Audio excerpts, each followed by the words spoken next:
नमस्कार साथियों, make future classes में आप सभी का स्वागत है। आज से हम आपके लिए एक बहुत ही महत्वपूर्ण और नई सीरीज स्टार्ट कर रहे हैं। इस सीरीज का नाम है दोस्तों क्यों सीरीज।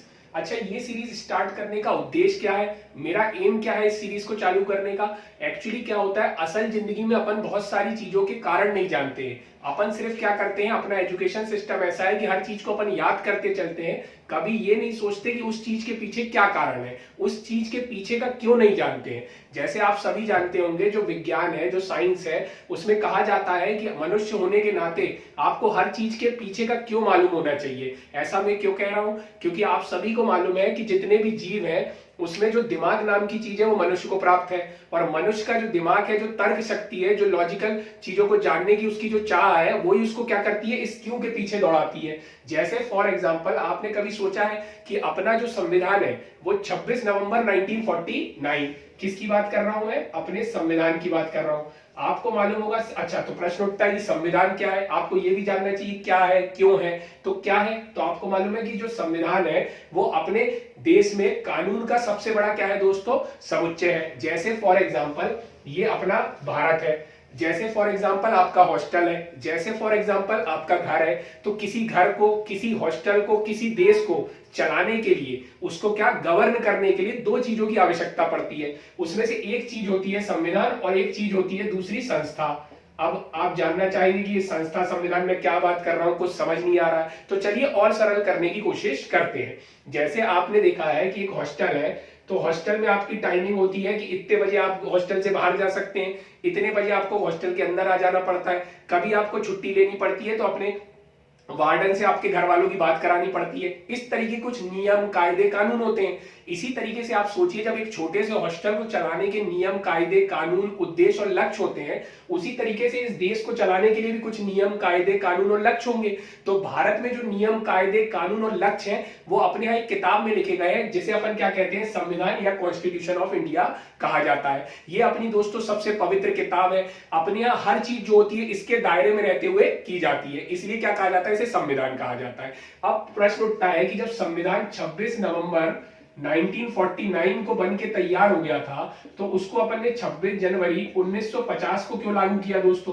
कभी आपने जानना चाहा है, हो सकता है आप में से बहुत सारे लोग ये चीज जानते हो, लेकिन मेजॉरिटी ऑफ पॉपुलेशन जो है इस चीज को नहीं जानती कि जब संविधान बन गया था 26 नवंबर 1949 को, तो वो 26 जनवरी 1950 को क्यों लागू किया गया। आपको पता होगा, अपने देश का जो संविधान है उसको बनाने के लिए एक सभा बनी थी, जिसे संविधान निर्मात्री सभा कहा जाता था। कभी आगे वीडियो में उसके बारे में भी अपन चर्चा करेंगे। तो आज अपना क्यों जानने का सबसे महत्वपूर्ण कारण है कि एक बात बताइए गुरुजी, कि ये 26 नवंबर 1949 को जब संविधान बन गया था तो इसको 26 जनवरी 1950 को क्यों लागू किया गया। और मेरा ये सीरीज को चालू करने का सबसे बड़ा उद्देश्य है, हर व्यक्ति, हर स्टूडेंट और हर आदमी के मन में क्या है, क्यों वाले प्रश्न उठने चाहिए, क्योंकि आप अपनी असल जिंदगी में बहुत सारी चीजें ऐसी कर रहे हैं जिसके पीछे का आपको क्यों नहीं मालूम है। तो आज पहला अपना टॉपिक है कि क्यों ऐसा हुआ था कि संविधान बाद में पूरा का पूरा लागू किया गया था। 26 नवंबर 1949 को अपनी किताब बन गई थी। कौन सी किताब, संविधान नाम की किताब थी। ये अपना पवित्र दस्तावेज है। इसके हिसाब से अपने पूरे भारत देश में क्या होता है दोस्तों, शासन चलता है। तो जब ये किताब बन गई, ये कानून बन गया, ये सबसे बड़ा देश का लिखित संविधान बन गया, सबसे बड़ा कानून बन गया, तो क्यों इसको अपन ने 26 जनवरी 1950 को लागू किया था। तो आइए समझने की कोशिश करते हैं। तो सबसे पहले तो अपन ने क्या किया था, 26 नवंबर 1949 को इसको पार्शियली या अंशतः लागू कर दिया था। इसके कुछ प्रावधानों को लागू कर दिया था। आप लोग को पता है तो कमेंट सेक्शन में जाके कमेंट कीजिए और मुझे बताइए कौन कौन से प्रावधान थे जो 26 नवंबर 1949 को लागू कर दिए गए थे।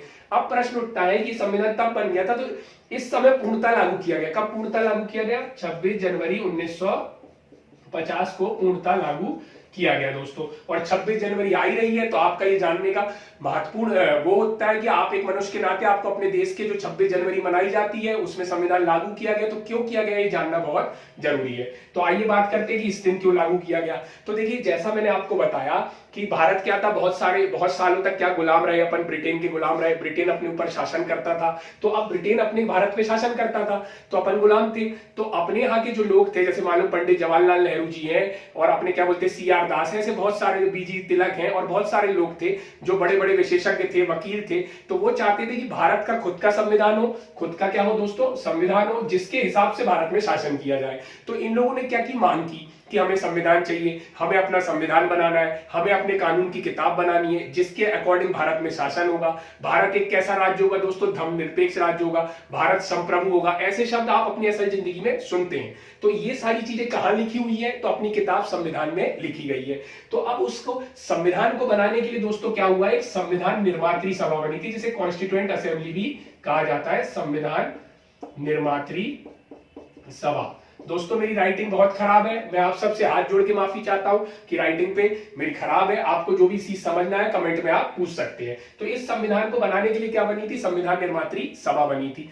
इस संविधान निर्मात्री सभा जो होती थी, इसके क्या होते थे? बहुत सारी बैठक होती थी, उसके बाद संविधान बना था। अब आपको पता होगा कि इतिहास में आप झांकेंगे तो आपको पता होगा कांग्रेस नाम की एक संस्था थी जो भारत में क्या करती थी? संविधान बनाने के लिए वो भी मांग कर रही थी। तो आपको पता होगा संविधान बनाने के लिए कांग्रेस ने काफी मांगे की। तो आपको पता होगा 1928 की बात है, 1928। इस समय एक ब्रिटिश गवर्नर हुआ करते थे, उनका नाम था दोस्तों वर्किन हेड। क्या नाम था? वर्किन हेड। तो यहां पे क्या हुआ? मोतीलाल नेहरू जी, किसकी बात कर रहे हैं? जवाहरलाल नेहरू के पिताजी मोतीलाल नेहरू जी, आप जानते होंगे। तो मोतीलाल नेहरू जी ने क्या किया था? इनका उस समय कांग्रेस की तरफ से मोतीलाल नेहरू जी ने क्या किया था, या पूरी कांग्रेस ने क्या किया था? वर्किन हेड साहब से बोला था कि हमें भारत में शासन करने का, संविधान बनाने की अनुमति दी जाए। तो ये वर्किन हेड साहब ने क्या किया? उनको चुनौती दे दी कि आप यदि पूरे भारत में जितनी भी पार्टियां हैं, जितने भी लोग हैं, यदि सब सर्वसहमति से एक संविधान बना के मेरे पास ला देते हैं तो मैं आपको क्या कर दूंगा? अलाउ कर दूंगा आपका संविधान बनाने का। तो क्या हुआ? फिर कांग्रेस ने मोतीलाल नेहरू जी की अध्यक्षता में एक नेहरू समिति बनाई, जिसने भारत का क्या बनाया था दोस्तों? संविधान बनाया था। लेकिन क्या हुआ? बाय चांस ऐसा कुछ चीजें रही, ऐसी कुछ घटनाएं रही जिनके बारे में आगे बात की जाएगी। वो संविधान क्या हुआ? पास नहीं कराया जा सका। इवन खुद कांग्रेस में भी वो पास नहीं हो पाया। जैसे आपने देखा मोतीलाल नेहरू जी के जो बेटे थे जवाहरलाल नेहरू जी, सुभाष चंद्र बोस, इन सब ने क्या किया था? उसको पास नहीं होने दिया। उसका एक प्रमुख कारण है, उसमें डोमिनियन स्टेटस की मांग की थी। क्या होता है डोमिनियन स्टेटस? तो दोस्तों डोमिनियन स्टेटस का मतलब होता है कि जैसे फॉर एग्जांपल मोतीलाल नेहरू जी का और कांग्रेस का ये कहना था कि हम क्या करेंगे? आपके अंडर में रहते हुए भारत में शासन करेंगे, ब्रिटेन के अंडर में रहते हुए। और ब्रिटेन भारत के जो विदेशी संबंध है, भारत की जो बाहर की नीतियां हैं, भारत के जो रक्षा के मुद्दे, इस तरीके के कुछ विषय हैं जो ब्रिटेन संभालेगा और भारत के अंदर ब्रिटेन के अधीन रहते हुए अपन एक तरीके से शासन करेंगे। मतलब अपन को पूर्ण स्वतंत्रता नहीं दी जा रही थी, ऐसे पूर्ण स्वतंत्रता की मांग भी नहीं थी। तो जवाहरलाल नेहरू, सुभाष चंद्र बोस जैसे लोगों का ये कहना था कि अब अपन पूर्ण स्वतंत्रता की क्या करेंगे? मांग करेंगे, हम आपके इस डोमिनियन स्टेटस वाले से सहमत नहीं है। तो वो कांग्रेस से पास नहीं हो पाया। तो देखिए मैं 1928 की बात कर रहा था। फिर आपको मालूम होगा 1929 में लाहौर में क्या होना था? कांग्रेस का अधिवेशन होना था लाहौर में, और इसकी अध्यक्षता कर रहे थे पंडित जवाहरलाल नेहरू जी। आप जैसे जानते होंगे भारत के पहले प्रधानमंत्री भी रहे, है ना।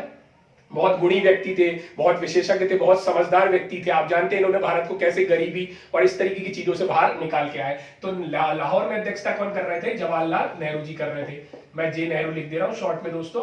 अब जवाहरलाल नेहरू जी अध्यक्षता कर रहे थे। 1929 में लाहौर में रावी नदी के तट पर सेशन चल रहा था। जवाहरलाल नेहरू जी ने क्या किया?